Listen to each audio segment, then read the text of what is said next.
구약성경 민수기 6장 22절에서 27절 말씀입니다.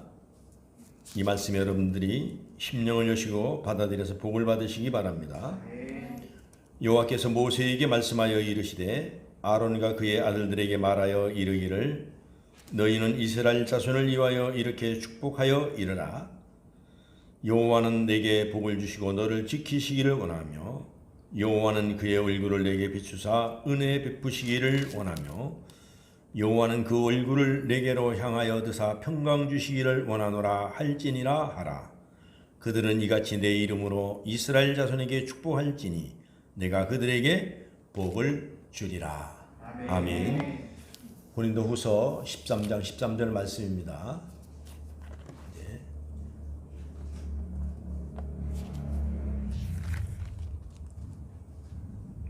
고린도서 13장 13절인데 그게 좀 잘못된 것 같아요. 12장 13절이 되어 있네. 그러면 제가 말씀을 선포하겠습니다.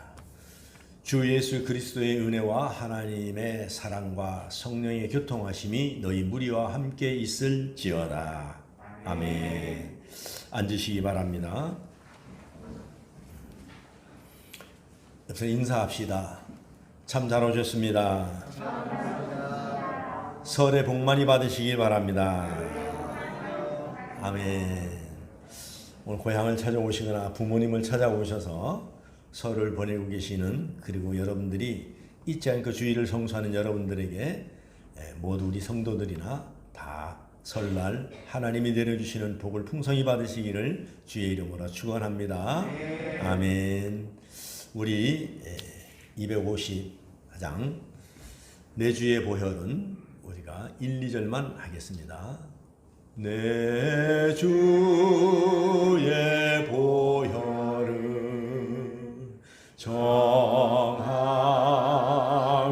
정하다.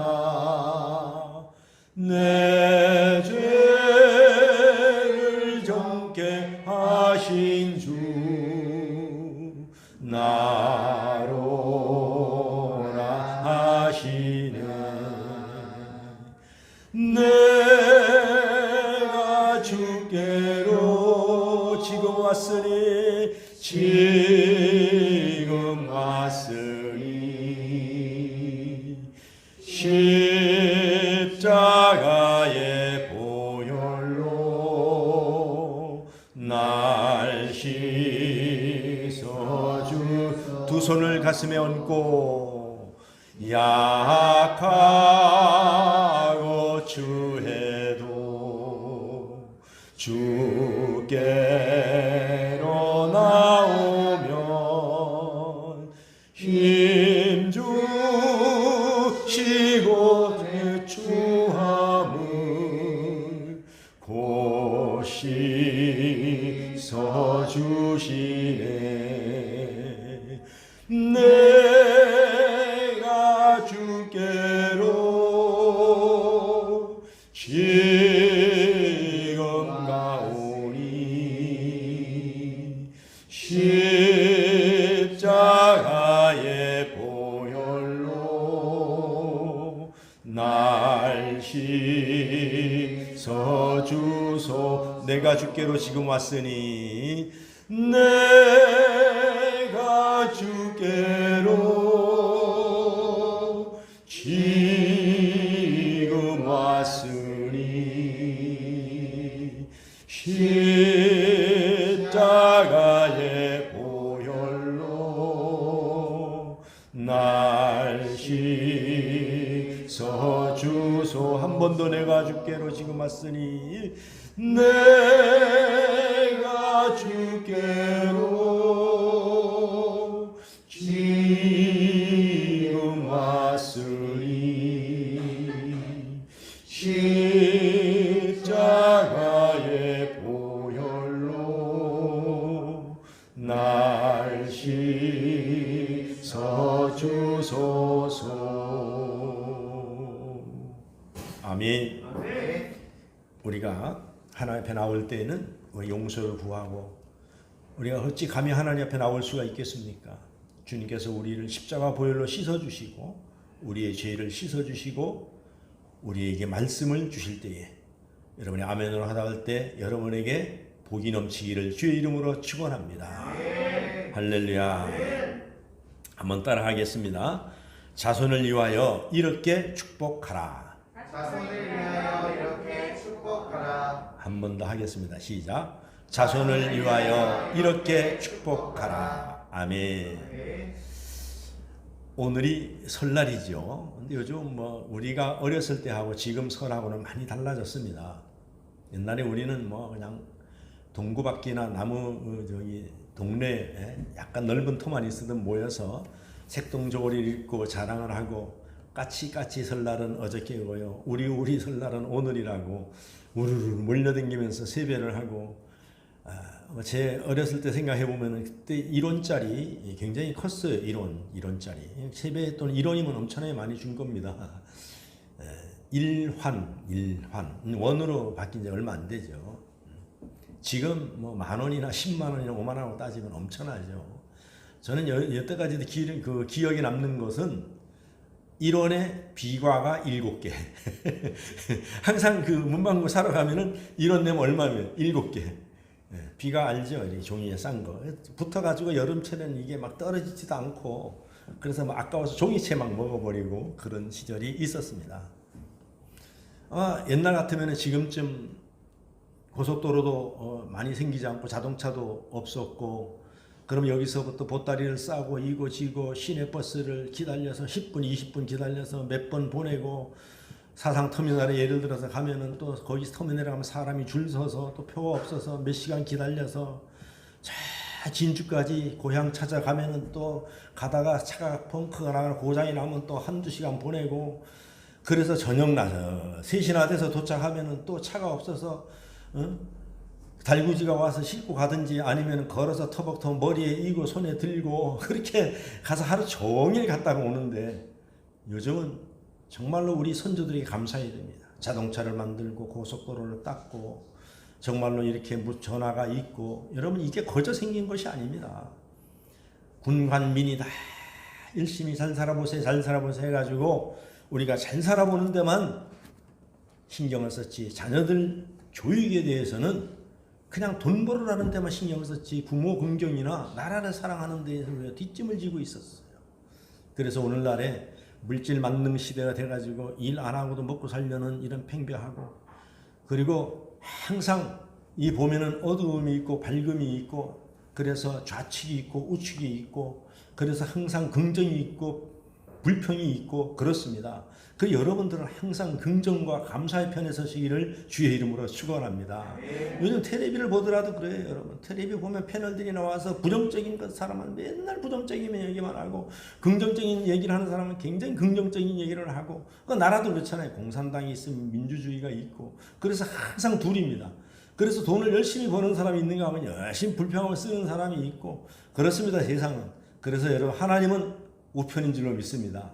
할렐루야. 그래서 항상 여러분들이 오늘 왜 자손을 위하여서 이렇게 축복해야 되느냐. 우리가 살았던 시대하고 지금은 엄청나게 다릅니다.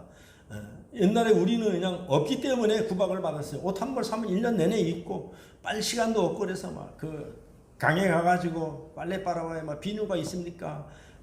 빨래 방망이로 두드리면 잘못 두드리면 그 펑크가 다 나요. 이게 방망이하고 이 돌하고 부딪혀가지고요. 잘 때도 안 가고 그래서 우리 어머니도 보면은 빨래를 쌓아놨다가 겨울에 어디 온천 약간 뜨뜻한 물이 나온다는 데 있으면 멀리까지 이고 가서 눈밭을 헤치고 가서 그거 뭐 따뜻해봐야 얼마 오다 보면 빨래가 다 얼어버려요. 그냥 이고 오다 보면 빨래가 얼어가지고 이게 빨래줄에 넣으려면 이게 얼어가지고 잘못 피면 또 부러지거든요. 이게 그런 시절에 살다가 오늘도 오면서 보니까 아유 저 사람들이 옛날 같으면 그렇게 고생해서 갈 텐데 지금 아침에 자고 고속도로를 가면 1시간 만이면 가니까 2시간 만에 내일 아침에 가자 그래서 아침에 일어나서 막 부지런히 올라가는 차들이 그냥 강물이 흘러가듯이 올라가고 있는 겁니다. 갔다가 또 저녁 때 되면 내려오겠죠. 뭐 그냥. 그러니까 하나의 그런 어떤 그 행위가 돼버리고 마른 시절인데 그러나 오늘날에도 축복은 필요하다는 이야기입니다. 아무리 먹을 것이 많고 아무리 입을 것이 있고 아무리 요즘은 돈 안 가지고 카드로 쓰고 요즘은 자동차도 집은 없어도 자동차는 다 있는 시절이지만은 그래도 우리가 하나님 앞에 축복은 받아야 된다는 겁니다. 왜냐하면 상대적으로 먹을 것이 없는 것에 비해서 옛날에 근심 걱정은 그렇지 많지 않았어요. 그런데 요즘은 먹고 타고 즐기고 보고 할 거는 많은데 평강이 없다는 이야기입니다. 그래서 오늘 우리 민수기 6장을 통해서 우리가 고린도후서 13장 13절을 통해서 우리가 정말로 자손을 위해서 우리가 이렇게 축복하라고 하나님 명령하셨으니까 여러분이 정말로 지금부터 눈에 보이지 않더라도 계속해서 믿음을 가지고, 믿음은 바라는 것들의 실상이라고 했어요. 그래서 그 실상을 가지고 계속 아들 딸에게 우리가 축복해 주시기를 주의 이름으로 축원합니다. 그래서 여러분들이 믿음의 일가를 이뤄가시기를 주의 이름으로 축원합니다. 할렐루야. 그런데 하나님은 복의 근원이십니다. 그러나 복의 근원이시지만 이 땅 가운데 축복의 통로의 사람들을 세우셨어요. 하나님 직접 복을 줄 수도 있지만, 그래서 축복권을 가진 사람들을 가정에서는 누가 축복권을 가지고 있느냐? 아버지가 축복권을 가지고 있습니다. 교회에서는 누가 축복권을 가지고 있어요? 목사가 축복권을 가지고 있습니다. 그래서 여러분들이 기도받기를 사모해야 됩니다. 왜냐하면 우리가 모르잖아요. 가서 목사가 기도해주고 아버지가 기도해주고 하면은 아들 딸들이 싫어하는데, 그거는 바보 같은 짓이에요. 그래서 쟁취하는 자, 성경에는 침노하는 자, 쟁취하는 자가 복이 있다 그랬잖아요. 여러분들이 스스로가 기도받으려고 애쓰고, 여러분 목사가 능력이 있는 게 아닙니다. 통로를 준 거예요. 할렐루야. 예를 들면 이런 거예요. 여러분 부산 시내 여러분 집집마다 수도꼭지가 있잖아요. 근데 그 물은 원래가 누가 줘요? 하나님이 주시는 거예요. 하나님 비를 내리셔가지고 부산시에서 공동으로 물을 많이 끌어들여가지고 정화를 해서 파이프 라인을 통해서 집에까지 다 가는 거예요. 그럼 수도꼭지는 누가 틀어야 돼요? 우리가 틀어야 돼요. 근데 수도꼭지가 물을 주는 게 아니라 하나님이 물을 주시는 거예요. 그와 마찬가지로 집안의 가장이나 교회의 목사는 하나님은 질서를 따라서 영적 질서를 주셔서 축복권을 주셨다는 이야기입니다. 할렐루야. 그래서 저와 여러분에게 설명절을 맞이하여 나에게 주어진 영권을 가지고 여러분의 자녀들에게 덕담과 축복권을 마음껏 사용하시기를 주의 이름으로 축원합니다. 이건 뭐 누가 위반도 없고 이거는 세금도 없습니다. 과태료도 없는 거예요. 미천도 없는 겁니다. 그냥 붙들고 기도하면 되는 것입니다. 할렐루야. 그래서 가정에서는 아버지를 가장이라고 합니다. 그리고 부모님이라고 부릅니다. 그건 왜 부모님이라고 부르냐? 아버지가 일찍이 여의고 안 계시는 분들은 어머니가 대리 축복권이 있는 거예요. 그래서 어떨 때 보면 우리가 간증 들어보면 아버지가 안 계시는데 어머니가 새벽마다 기도하고 저녁마다 기도해 축복해 줘서 잘 됐다는 사람을 많이 볼 수 있잖아요. 그래서 성경에서는 부모의 권위를 가지고 자녀들에게 축복하라고 말씀하고 있습니다. 그래서 오늘 본문입니다. 여호와께서 모세에게 말씀하여 이르시되, 지금 모세가 여호와께 지금 계시를 받고 있는 겁니다. 직통 계시를 받는다는 그게 이제 영적으로 말씀드리면 어떤 계시를 받습니까? 지금 모세야, 너는 자손들을 축복하라고 계시를 받습니다. 그런데 누구를 통해서 축복하라는 것입니까? 아론과 그의 아들들을 통해서 축복을 하라는 것입니다. 아니 우리가 생각하면 모세는 능력도 있고 모세는 계시도 많이 받고 모세는 상당히 학식도 있고, 왜냐하면 왕궁에서 자랐잖아요. 그러면 모세가 축복 주면 될 텐데, 아론이나 그 아들들은 모세만 못합니다. 지식적으로도 준수하지도 못하고 학식도 그 다음에 여러 가지 영적인 것도 모세만 못합니다. 그런데도 불구하고 모세가 네가 직접 가서 축복하라는 것이 아니라 하나님이 계시를 주시는데 아론과 그의 아들들에게, 즉 이스라엘 모든 장자들에게 그렇게 하라는 말씀입니다. 할렐루야. 여러분 이해가 되십니까? 예를 들어서 이런 거예요. 우리 교회 권사님 중에서 기도를 많이 한다. 능력도 받았어. 방언다. 우리 교회 김민희 전사님 막 능력이 받아서 막 대단합니다. 기도를 밤새도록 합니다. 영권도 있어요. 근데 하나님이 계시를 내려요. 사랑하는 딸아, 너 김 목사에 가서 이렇게 말해라. 너 아들들에게 축복해줘라. 이렇게 계시를 내렸어요. 그러니까 아니 따져요. 하나님, 내가 기도도 더 많이 하고 내가 김 목사보다도 철야도 더 많이 하고 내가 능력도 많은데 내가 축복해주면 되지. 그 목사님 까마잡잡하고 잘생기지도 못했고 키도 작고 말주변도 없는데 거기 가서 목사를 꼭 통해서 됩니까? 그 번거롭게 내가 하면 되지요. 그런데 하나님 뭐라 그래요? 나도 다 안다. 너만 아는 게 아니다. 내가 너보다 김 목사가 기도 안 하는 거 안다. 김 목사가 까마잡잡하고 학식도 떨어지는 거 안다. 가문도 너보다 시원찮은 거 안다. 응? 그러나 하나님은 축복권은 나의 기름 부어 세운 종에게 있다는 것을 확실히 알려주는 것입니다. 할렐루야. 그래서 하나님의 영적인 질서라는 것을 굉장히 여기시는 분이 하나님이라는 것을 알아야 돼요. 왜냐하면 내가 잘나서 하는 게 아닙니다. 나는 수돗물을 옮기는 수도관에 불과한 거예요. 나는 능력 없습니다. 저는 아무 권위도 없어요. 그런데 믿음을 가지고 여러분들이 오고 내가 믿음을 가지고 기도할 때에 나는 수돗물을 날라서 수도꼭지를 여러분이 틀인 거예요. 기도하는 것은 틀면은 물을 받아 쓰는 역할은 원래 물은 하나님이 주신 거예요. 그래서 능력은 하나님께 있는 것이다 이겁니다. 할렐루야. 그래서 우리는 기도 많이 하고 기적과 이적을 일으키는 모세, 정말로 성경에 보면은 모세는 준수하고 학식이 많다 그랬어요. 그런데 모세한테 말씀하시기를 아론과 그의 아들들에게 말하여 이르기를 너희는 이스라엘 자손을 위하여 이렇게 말하여 축복하라. 축복이 뭡니까? 한자로 말하면은 빌축자입니까? 빌축자. 빌축자에다 복복자. 복을 빌어주라 이런 말입니다. 그러니까 네가 복을 주는 것이 아니라 너는 복을 빌어주라는 얘기입니다. 너는 전기가 저 고리 원자력 발전소에 있지만은 그 전기를 여기까지 당겨오는 역할을 하는 역할만 하는 거지. 한전에서 전기 딱 끊어버리면 여기 아무리 전기가 갖다 쓸라 해도 전기 못 씁니다. 상수도에서 물 딱 막아버리면 아무리 수도꼭지를 매일 틀어도 물 안 나옵니다. 그러니까 저는 그런 역할을 하는 것 뿐이지 여기는 목사가 무슨 잘나가지고 신성화시키라는 게 아닙니다. 할렐루야. 아멘. 그래서 하나님은 아론과 그의 아들들에게 제사장으로서 주의 백성을 공적으로 축복할 수 있는 직분자로 세우셨다는 것입니다. 그래서 영적 질서를 따라서 하나님의 복을 주신다는 것을 여러분들이 믿어 의심치 마시기를 주의 이름으로 부탁을 드립니다. 할렐루야. 오늘 본문 27절 한번 보겠습니다. 한번 같이 시작. 그들은 이같이 내 이름으로 이스라엘 자손에게 축복할지니 내가 그들에게 복을 주리라. 할렐루야. 누구 이름으로요? 하나님. 예수의 이름으로. 예수님이 하나님 아닙니까? 하나님이 예수님이잖아요. 예수의 이름으로. 할렐루야. 그러니까 예수의 권위, 하나님의 권위를 가지고 자손에게 축복하는 거예요. 할렐루야. 내가 암만 기도 많이 해도 기도 조금밖에 안 하는 김 목사보다 축복권이 없다는 것입니다.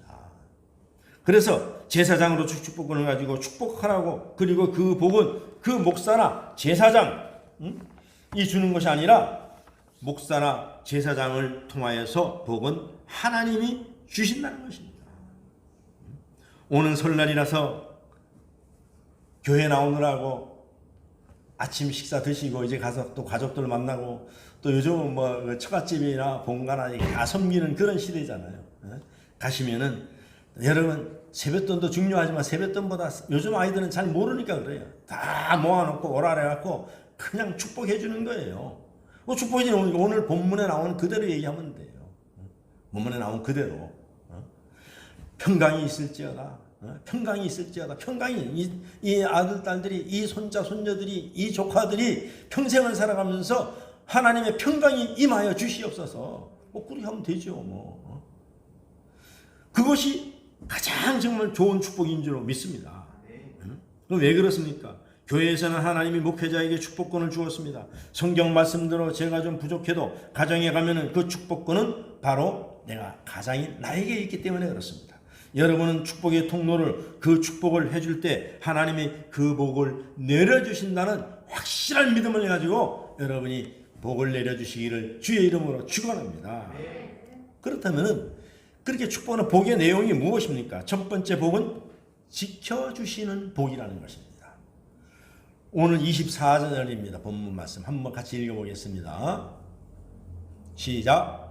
여호와는 내게 복을 주시고 너를 지키시기를 원하며. 할렐루야. 그러니까 뭐 이거 펴놓고 그래 하면 돼요.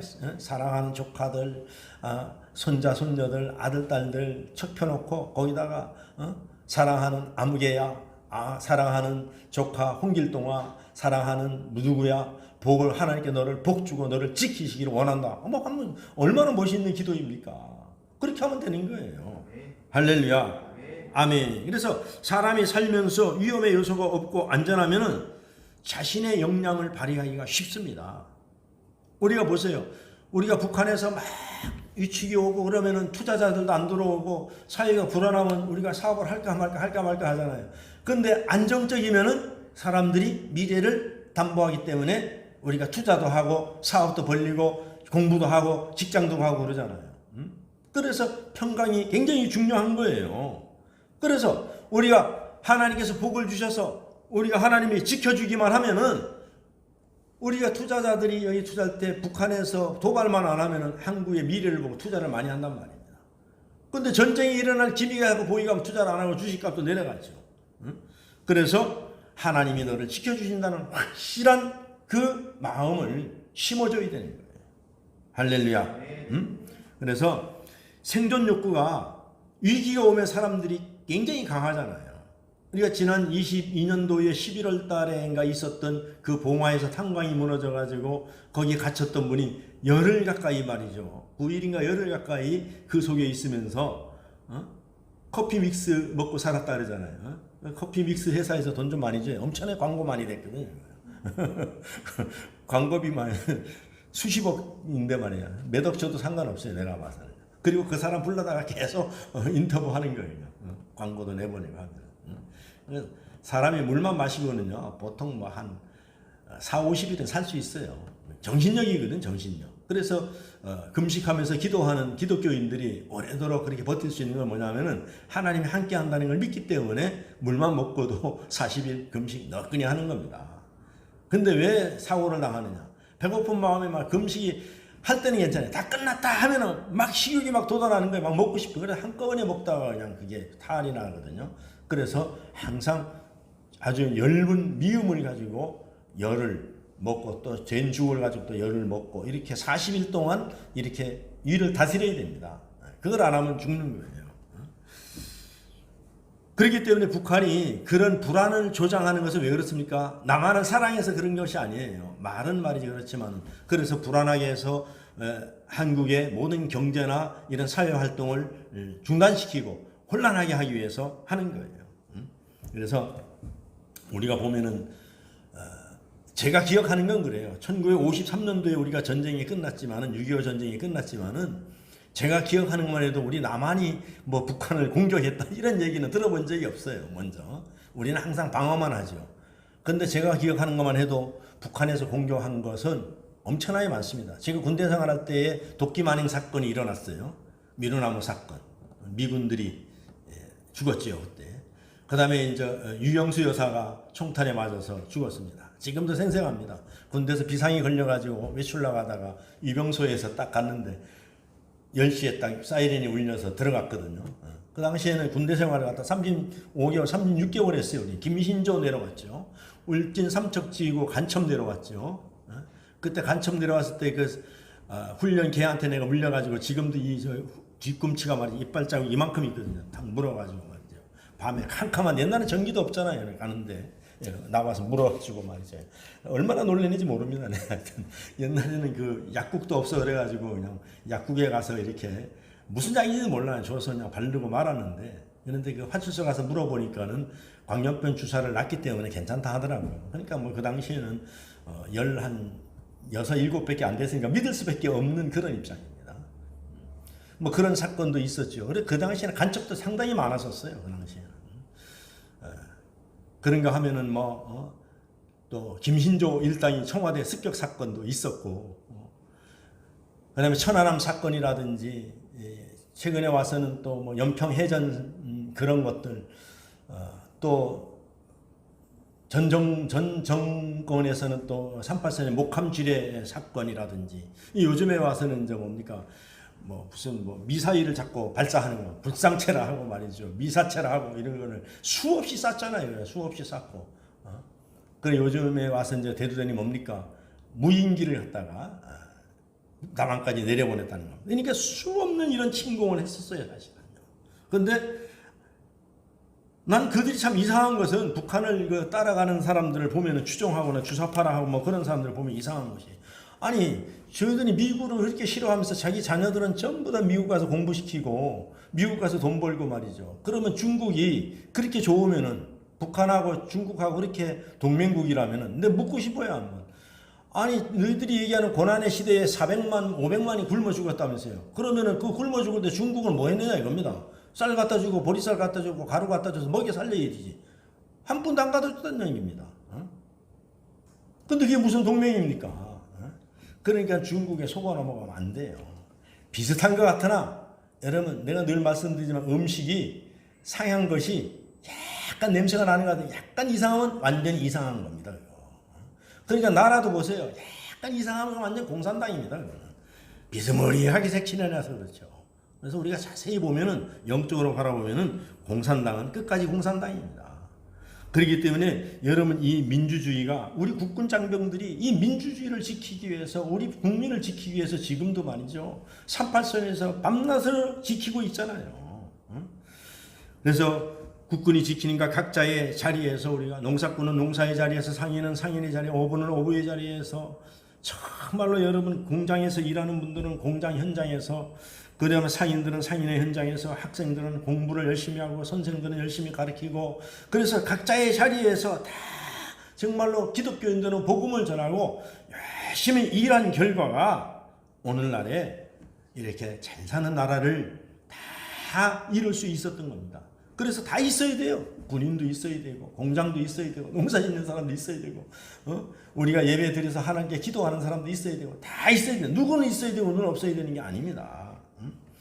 그래서 하나님이 지켜주기 때문에 결국은 모든 것들이 있어야 되지만 하나님께서 지켜주지 않으면 아무 소용이 없다는 것입니다. 왜냐하면 이 공중에는 사탄이 지배하거든요. 자, 욥기서 1장 9절에서 11절 한번 읽어보겠습니다. 시작. 사탄이 여호와께 대답하여 이르되 욥이 어찌 까닭없이 하나님을 경외하리이까. 주께서 그와 그의 집과 그의 모든 소유물을 울타리로 두르심 때문이 아니나이까. 주께서 그의 손으로 하는 바를 복되게 하사 그의 소유를 이 땅에 넘치게 하셨음이나이다. 이제 주의 손을 펴서 그의 모든 소유물을 치소서. 그리하시면 틀림없이 주를 향하여 욕하지 않겠나이까. 여러분 사탄도요 하나님이 지켜주신다는 것을 다 알고 있습니다. 여러분들도 모르는 것 같아도 하나님이 다 지켜줘서 그래요. 안 믿는 사람도 잘 알아요. 왜냐하면 옛날에 그런 얘기 많이 들었죠. 저 호박씨 까가지고 한 입에 털어넣지, 호박씨 까가지고 한 입에 털어넣지 그러죠. 그러니까 돈은 열심히 버는데 잃어버리니까 하루아침입니다. 하루아침이야. 응? 그래서 옛날에는 말이죠. 우리가 도덕을 지키기 위해서 집집마다 울타리가 있었어요. 옛날에는 그 시골에는 전부 그 쌀이문이라 해가지고 그 뭐 나무 산에 가서 잘라다가 이렇게 울타리를 쭉 해놨거든요. 우리 문도 쌀이문을 엮어가지고 삽장문이라고 해가지고 열고 댕기고 그랬었는데 어느 날 이제 담장이 이제 양옥집이 들어오기 시작한 담장이 생겼는데 옛날에 여러분들 다 기억할 겁니다. 담장에다 뭐 해놨어요? 좀 돈이 있는 집들은 철조망을 이렇게 쳐놨어요. 못 들어오게 담 넘어서 못 들어오게. 그리고 또 좀 돈이 없는 사람들은 어떻게 유리를 거기다 다 박아놔요. 유리를 박아놔요. 못 들어오게 도둑이. 여러분 유리를 박아놓는다고 도둑이 못 들어옵니까? 철조망을 쳐놓는다고 도둑이 못 들어옵니까? 그 집이 뭐가 있는 걸 알면은요 철조망 아니라 뭘 해놔도 다 들어옵니다. 아무리 담을 높이 싸도 도 선생은 날라서 넘어오는 줄로 믿습니다. 근데 물론 약간 도움은 될 수 있겠죠. 그러나 완전하지를 못합니다.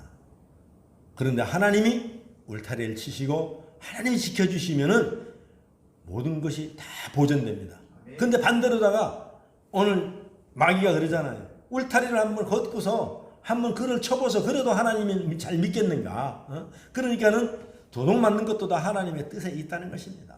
그래서 어떤 부흥 목사님이 그러잖아요. 강의할 때 설교할 때 보면은 예수 잘 좀 믿고 하나님 울타리를 쳐줘야지 걔는 엄하게 말이지 하나님 말씀대로 살지 않고 나가서 살다가 11조 쓰리 맞고 감사헌금 쓰리 맞고 다 쓰리 맞고 강도 맞고 나중에 빈털털이 돼서 두 손 들고 오지 말라는 이야기입니다.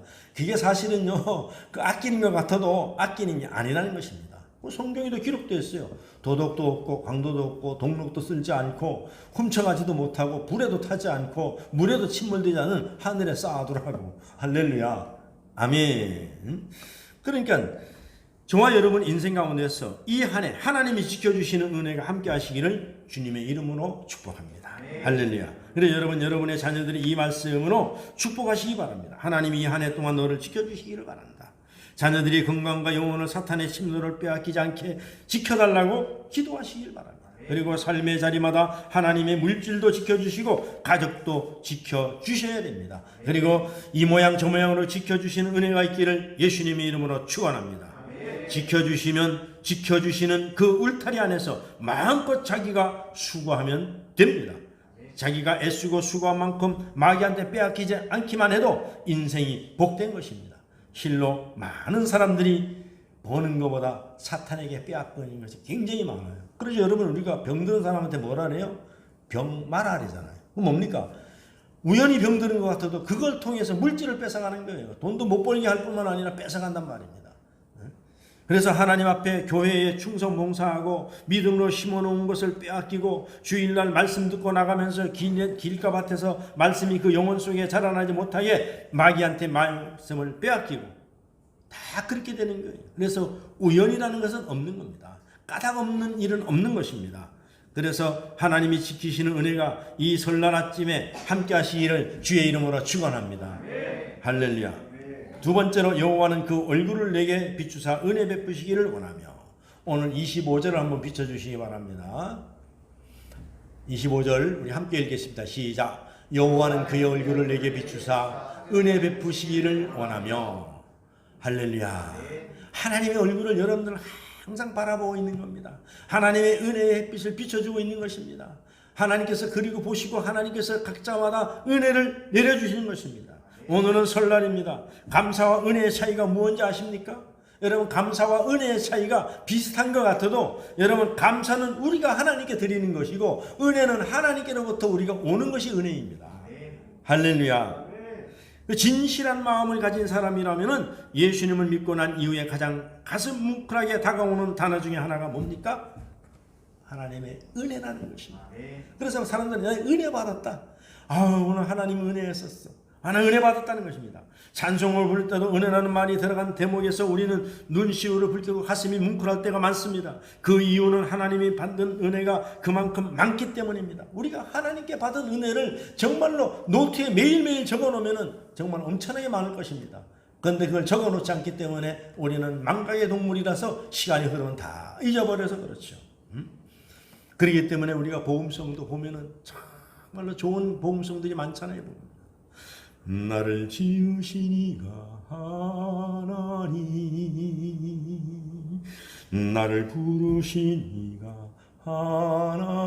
하나님, 나를 보내신 이도 하나님, 나의 나 된 것은 다 하나님 은혜라. 할렐루야.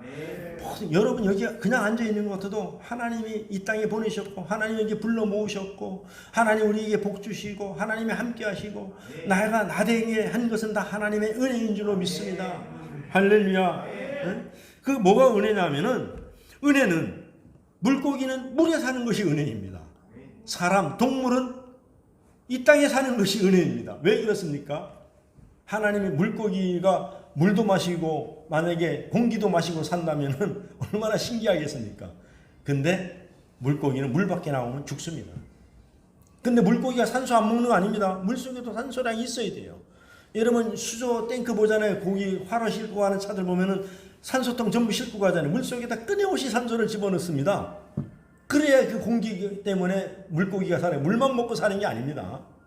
근데 신기한 것은 물속에도 산소가 있어요. 근데 물 밖에 나오면 죽는 겁니다. 그럼 사람도 보세요. 사람이 공기만 먹습니까? 물 안 먹으면 죽어요.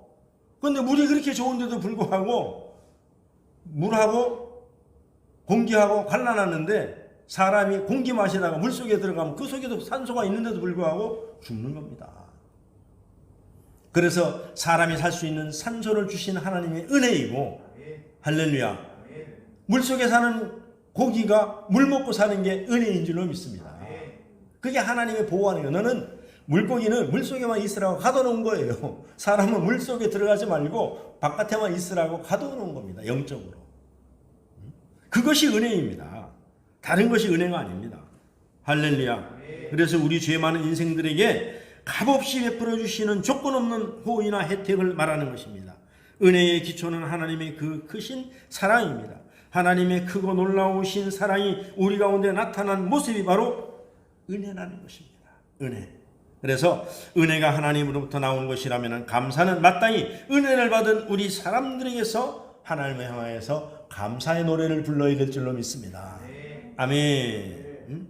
그래서 하나님의 얼굴을 너에게 비추어서 너 은혜를 베풀어 주시기를 원하며, 바꾸어 말하면 크게 도와주시기를 원하며, 죄에서 건지시고 죽음에서 건지시고 유행에서 건져주시기를 은혜를 베풀어 주시기를 원하노라, 그런 말씀입니다. 할렐루야. 그래서 이런 정말로 하나님께서 여러분 자녀들과 손자들과 조카들 앉혀놓고 여호와가 그 얼굴을 내게 비추사 은혜 베푸시기를 원한다고 기도해주면 이거보다 더 좋은 축복이 없어요. 다음에 세 번째로 내 그 얼굴을 내게 향하여 드사 평강 주시기를 원하노라. 오늘 26절 말씀입니다. 한번 보겠습니다. 시작. 여호와는 그 얼굴을 내게로 향하여 드사 평강 주시기를 원하노라 할지니라 하라. 할렐루야. 할지니 하라 뭡니까? 너희들은 이렇게 축복해줘라, 너희들은 이렇게 기도해줘라, 그런 이야기입니다. 할렐루야. 여호와는 그 얼굴을 내게로 향하여 드사 평강 주시기를 원하노라. 그러니까 우리 하나님의 얼굴이 사랑하는 우리 예성이에게 향하여 드사 평강 내려, 우리 예성에게 평강 내려주기를 원하노라. 뭐 간단하게 기도. 여러분 기도는 그렇게 거창한 것이 아닙니다. 하나님의 말씀을 인용해서 그냥 하면 되는 거예요.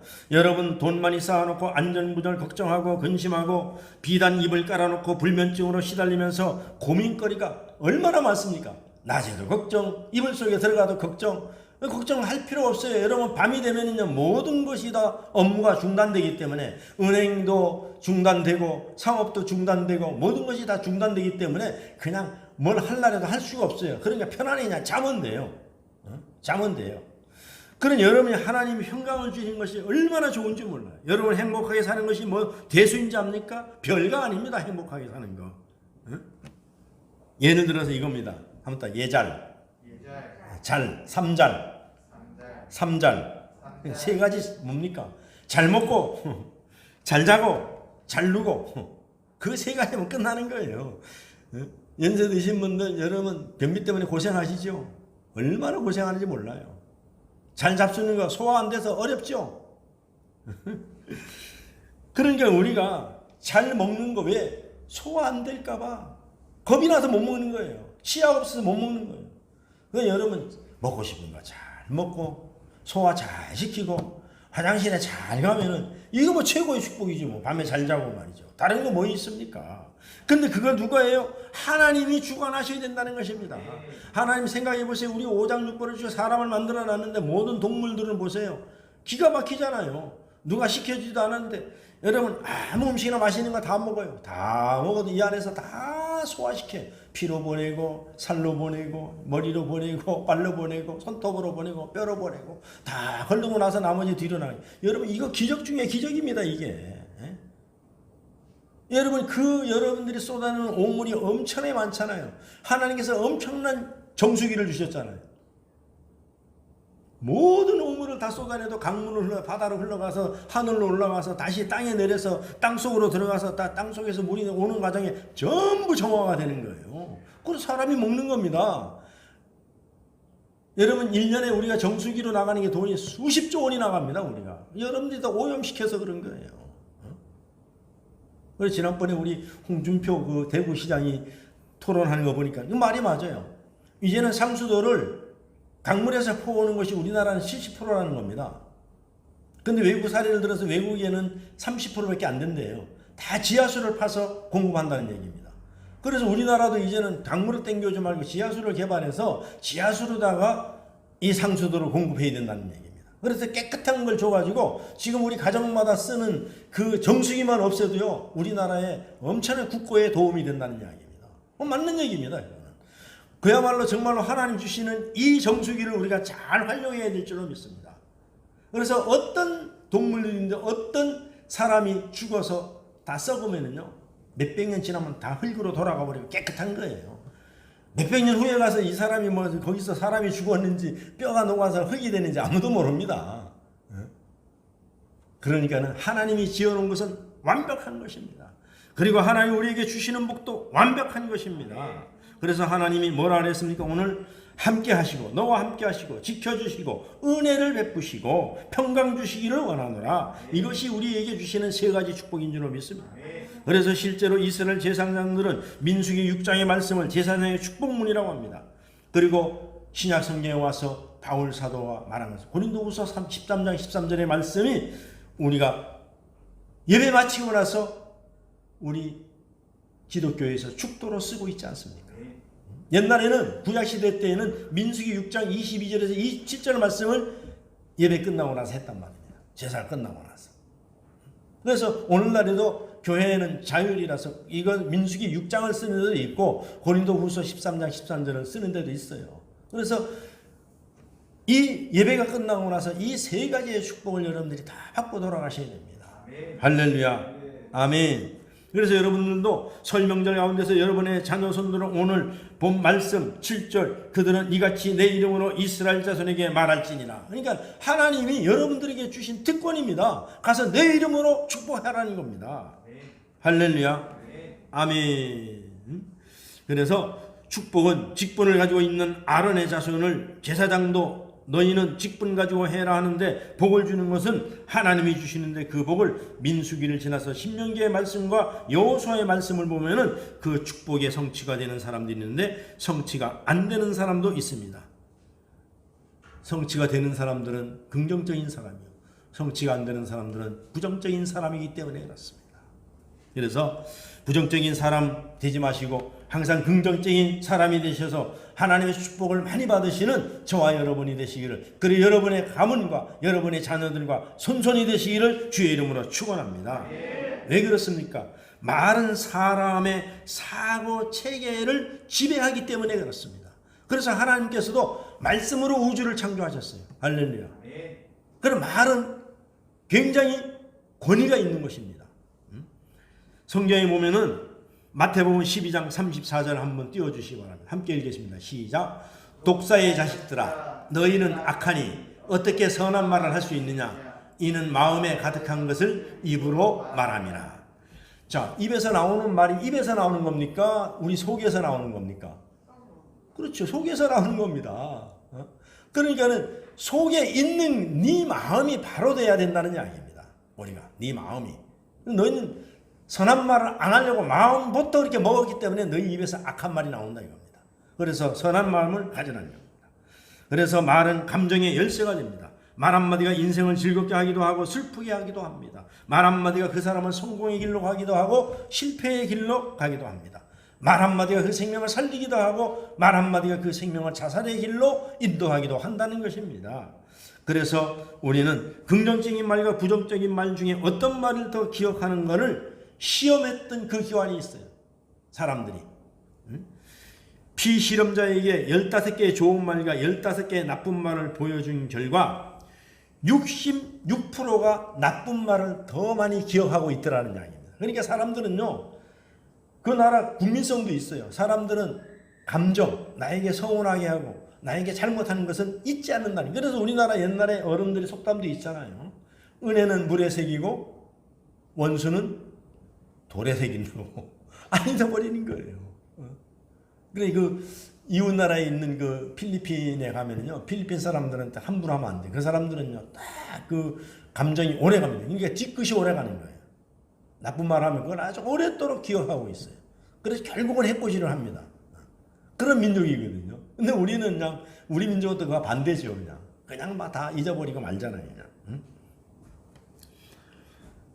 그래서 부정적인 말을 감정을 주관하는 뇌의 번영기를 활성화시켜 오래 남는다는 것입니다. 그래서 사람은 살면서 수많은 말을 하는데 1살이 되었을 때는 5개 단어를 하고 2살이 되었을 때는 260개 단어를 하고 3세 때는 800개 단어, 5살 때에는 약 2000여 개의 단어를 말을 할 수 있다고 합니다. 근데 성인이 되면은 하루에 한 남자가 쓰는 단어가 평균 25,000 단어가 된다고 합니다.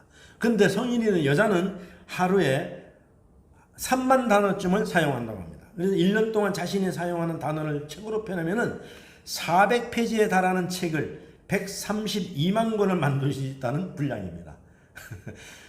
책으로 펴내면 132만 권의 말을 1년 동안 여러분들이 하는 거예요. 근데 그 중에 얼마나 감사하고 긍정적이고 평강적인 말을 하느냐가 중요한 거예요. 일평생 이야기하는 시간을 따로 모아보면 대략 13년을 꼬박 말하는데 소비한다고 합니다. 그러니까 사람이 태어나서 평생을 말하는 13년 동안 쉬지도 않고 계속 밤잠도 안 자고 말을 하는데 소비하는 거와 똑같다는 효과가 나타난다는 거예요. 그래서 여러분 옛날 어른들 그랬어요. 말 많이 하면 말 많으면 공산당 그랬어요. 근데 이제 말을 갖다 선한 말을 하면 괜찮은데 부정적인 말을 하니까 너 말 많으면 공산당이지 그랬단 말이에요. 왜? 말로 다 그 사람을 자꾸 현혹시키기 때문에 그래요. 그래서 말을 갖다가 아주 그걸 갖다가 간단하게 얘기하면 선전선동이라는 겁니다. 그럼 말을 아주 비단결같이 하는 거예요. 거기에 속아 넘어가 안 되는 거예요. 우리 김일성이가 북한을 가를 때도 뭐라 그랬어요? 얼마나 좋습니까? 요즘 젊은 애들이 들으면은 젊은 사람들이 들으면 혹하죠. 다 우리는 계급도 없어, 노동자도 없어, 우리는 전부 동무야. 그래서 아바이 동무, 할마이 동무, 아저씨 동무, 전부 동무야. 그리고 우리는 같이 벌어가지고 똑같이 나눠 먹는 거야. 근데 실질적으로 그렇습니까? 계급 사이가 굉장히 많은 데가 북한입니다. 당 고위직들은 굉장히 잘 살고 밑에 사람들은 못 살잖아요. 그걸 독일의 히틀러도 똑같이 얘기했어요. 히틀러가요 얼마나 선전선동에 유능한지 모릅니다. 머리가 뛰어난 건 아니에요. 지난번에 말씀드렸지만. 근데 거기 몽땅 다 넘어갔잖아요. 그래가지고 2차 대전이 일어나서 얼마나 많은 사람들을 죽였습니까? 지금까지 역사에 정말로 아주 그냥 불명예스럽게 게 남아있잖아요. 죄 없는 유대인들을 갖다 600만 명을 가스실에 가서 죽였습니다. 그들이 다 선전선동에 넘어가서 그런 거예요. 그래서 우리 예수 믿는 사람들은요, 이 혼탄한 세대를 살아가면서 여러분들이 영안이 열리고 우리의 마음을 하나님께서 바로 볼 수 있는 마음을 달라고 기도해야 되는 거예요. 할렐루야. 아멘. 그래서 어느 정당, 어느 정치인이 좋고 나쁘고 아니라 잘하면은 우리가 밀어줄 수 있어요. 어느 당이든지. 그 여러분 그걸 해야 돼요. A당이 잘하면 A당 밀어줘야 되고 B당이 잘하면 B당 밀어줘야 되고 못하면 질타해야 되고 이런 것들이 국민에게 있어야 돼요. 지역으로 나누고 학연으로 나뉘고 정치적으로 색깔로 나눠서는 안 된다는 이야기입니다. 안 되는 거예요. 그런데 텔레비전 패널 딱 보면은요 계속 양당에 나와서 얘기하면요 한쪽 당은 계속 부정적이고 한쪽 당은 계속 긍정적이고 그렇습니다. 그런데 여러분들이 현혹되면 안 된다는 이야기예요. 하나님은 오늘 그것을 말씀하고 있는 거예요. 할렐루야. 그래서 우리는 의도적으로 축복의 언어를 사용하지 않으면 자동적으로 나오는 것은 저주의 말입니다. 그래서 여러분들이 의도적으로 축복의 말, 긍정적인 말, 감사의 말을 하기 위해서 우리가 애를 많이 써야 됩니다. 할렐루야. 하루에 한 번 자녀를 축복하라는 글을 쓴 롤프 가복이라는 사람은 자녀를 위한 가장 확실한 투자는 자녀를 축복하는 부모의 손이라 했습니다. 여러분 학원을 많이 보내고 돈을 많이 주고 좋은 걸 사주고 하는 것이 아니라 기도하는 손이 가장 큰 축복이라는 것입니다. 할렐루야. 축복은 깨어진 관계를 유치하고 치유하고 그 속에 진정성을 회복시키는 장이 될 뿐만 아니라 이 땅의 행복을 창조하는 고귀한 사역입니다.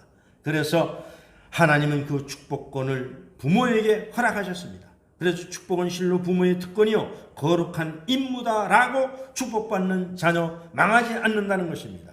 그래서 존 트렌트 캐리 스몰리는 축복의 언어를 통해 자녀를 구체적으로 어떻게 축복할 것인가를 5가지로 말하고 있습니다.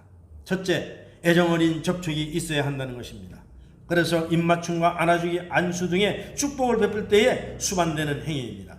그래서 신체적인 접촉을 축복을 베풀 때에 수반되는 것은 필수 요소라는 것입니다. 둘째로 마음속의 생각을 말로 표현하는 것입니다. 축복의 말로 표현할 때 효과가 발휘된다는 것입니다.